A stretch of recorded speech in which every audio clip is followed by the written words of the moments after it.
When starting your online business, there is nothing more exciting than planning out what your website's going to look like and anticipating all of the potential clients that you're going to book, and just thinking about all the big dreams that you have for your business. With all these thoughts in mind, we tend to push aside having a solid legal foundation in place when we first start our business. And sometimes the legal side of things can be daunting, especially when you have limited funds. Hi, and welcome back. My name is Paige. I am the owner and lead attorney behind The Legal Page. And in today's video, I'm going to talk about what you need to do legally when you have limited funds when you first start your small business. While you might have limited funds right now, it's important to think about the future and protecting your business from any potential client or customer legal debacle that could occur. These are the things you can definitely hold off doing when building your brand and business. Some of these are brand swag. You don't need sweatshirts or collateral or hats with your brand on them right away. That can happen over time. Same with hiring employees and contractors. As your business grows, usually you start as a solopreneur. Try to do everything you can as a solopreneur, wear all the hats.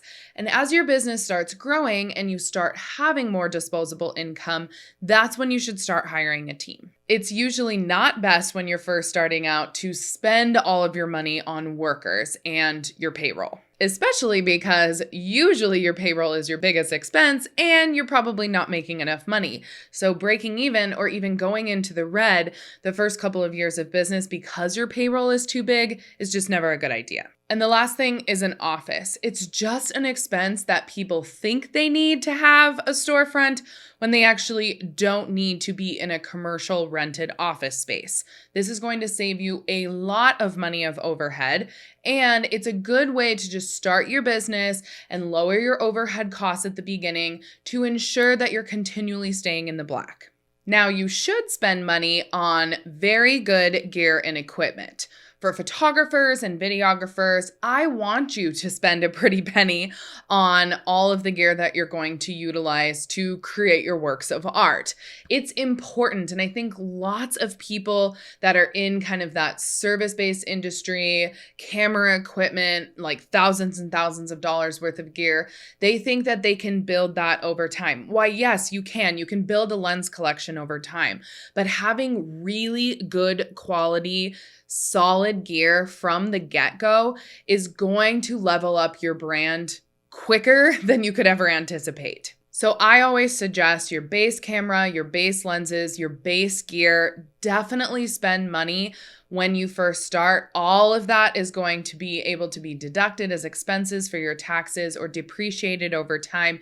And it's just a good thing to spend your money on when you're first starting your business. For all other types of small business owners, the equipment that you would use every day, such as software or computers or your phone, those are all good things to spend money on when you first start your business. You're going to be using it every day. You absolutely can deduct it from your taxes or depreciate it over time.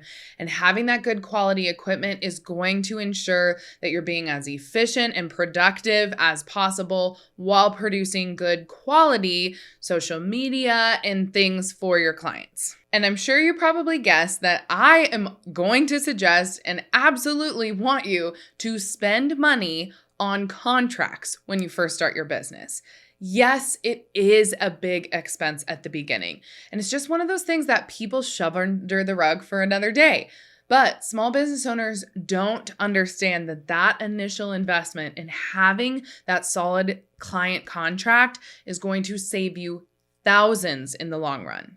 If you don't have a contract in place and your client cancels or they reschedule or they ghost you, you are going to lose out because you didn't have a policy for that within a contract because you guys just agreed to things orally and you moved on with everyone having the best of intentions. Just having a contract, though, isn't enough. You need to have a good contract. So you want one that has clauses such as your fee and retainer, cancellation, rescheduling, harassment, safe working environment. If you have any contractors that work on you, you want to explain your policies as well in your contract regarding that. What is the term limit of your contract? What happens if a client breaches? All of these things would be provisions in your contract so that you don't have to have a he said, she said situation down the road with some type of handshake deal that you made with your client because you didn't have a contract for them to sign. I'm sure you're wondering, if you just started out your small business, what are the actual contracts that I need? I don't want to add a bunch of things to my legal toolkit right now that are really unnecessary because you have limited funds. So I only want you to get your main client service agreement. That's the agreement between you and the client that you're serving. I want you to have cancellation and rescheduling addendums and agreements in place because those are absolutely going to pop up right away when you start your business. And then I want you to have website terms and conditions if you have a website whereby you're promoting the services to your potential clients. Then you'll start building upon those main contracts that you have when your business journey continues. If you hire an independent contractor to help you out or a virtual assistant, you need to have an independent contractor agreement in place. If you have a third party who is paying for your services, but you want to ensure that you're only serving the clients, you want to have the party who's paying sign a third party payer addendum. Or say you're a photographer and in a year, some venue decides that they want to blast your photo on a billboard, then you would probably have them sign a non-exclusive licensing agreement to utilize your photo in that respect. I want to tell you a little story about my friend named Callie. She's from Portland, Oregon, and she was starting a wedding planning business. She was just kind of word of mouth to friends and family. Well, she booked a friend of a friend, and it was just an oral agreement. She agreed on $800 to plan this wedding. Of course, she's just starting out, so all of you planners there that are like, well, that's not enough. Just trust me, she was just starting out, trying to build her clientele, build word of mouth referrals. Well, this client that she booked for $800 only paid her, I think it was like $150 or $200 retainer. So very, very small amount. She was almost all the way done planning the wedding. She gets very close to the day of, about a week in advance, and her clients just start ghosting her. She doesn't hear anything. And then she calls the venue, and she's got vendors contacting her. She calls the venue and realizes that the clients had taken all of her planning prep and had their wedding at a different location. They canceled on the venue. They tried to save out on a bunch of money. All of these vendors are now out now. And of course, this planner is out money as well. So in this situation, she didn't have a contract to fall back on. Yikes, nightmare situation. Don't let this be you when you just start out. Because as I've said previously, we all have the best of intentions. Your client is a good person. You're a good person. Nothing bad is going to happen. Wrong. It is going to happen, and you need to be prepared for it. So get your contracts in place. Lastly, I just want to talk about the free ways to grow a small business when you're first starting out that are not paid. You don't have to spend a lot of money to grow your brand because there's free resources that you can utilize, and I want everyone to take advantage of them when you're a small business owner and you have limited funds. The first is build your online presence. Get on TikTok, get on social media, get on Instagram, get on Twitter, get on Pinterest, get on LinkedIn.